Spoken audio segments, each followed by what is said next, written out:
আজ আমরা দেখব রাজশাহী বিশ্ববিদ্যালয়ের সিলেবাস গদ্য থেকে প্রশ্ন আসছে এবং বাংলা থেকে কোন কোন টপিক থেকে প্রশ্ন আসছে সেগুলো আমরা আয়ত্তে করব। সেই জন্য আমাদের কেন হচ্ছে এবং আমরা রাজশাহী বিশ্ববিদ্যালয় ইংরেজি হচ্ছে নাউন অ্যান্ড ডিটারমিনার্স থেকে প্রশ্ন এসেছিল 24 সালে এ ইউনিটে, বি ইউনিট এবং সি ইউনিট দেখতে পাচ্ছেন আপনারা।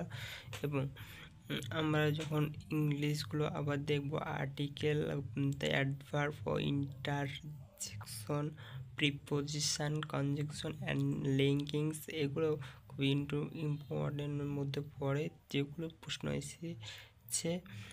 এবং সাধারণ জ্ঞান থেকে প্রশ্ন আসে, সাম্প্রতিক তথ্য থেকে এ ইউনিটে 4টে এসেছিল এবং প্রাচীন বাংলা ভারতের ইতিহাস থেকে একটি, বাংলা ও উপন্যাসে উপমহাদেশে মুসলিম শাসন থেকে এসেছে। এবং আমরা যদি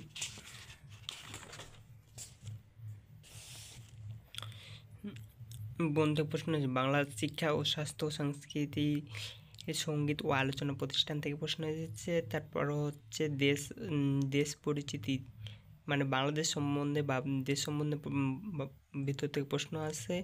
এবং জাতিসংঘ থেকে প্রশ্ন ইম্পর্টেন্ট বেশি।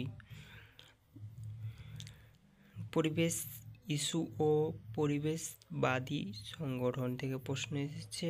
এবং দেখতে পাচ্ছি গণমাধ্যম ও সংবাদ মাধ্যম থেকে প্রশ্ন এসেছে, মানে সংবাদগুলো আমাদের ফলো করতে হবে প্রতিনিয়ত। বিখ্যাত ব্যক্তি ও উক্তি থেকে প্রশ্ন এসেছে। তারপর পদ, পুরস্কার ও সম্মান, এখান থেকে প্রশ্ন এসেছে। বিভিন্ন স্বাস্থ্য থেকে প্রশ্ন এসেছে। তথ্য প্রযুক্তি থেকে 2টো প্রশ্ন এসেছে। খেলাধুলা থেকে প্রশ্ন এসেছে। গণিত পরিসংখ্যান থেকে প্রশ্ন এসেছে। এইগুলোই খুবই ইম্পর্টেন্ট, তোমরা নিয়মিত দেখার চেষ্টা করবে।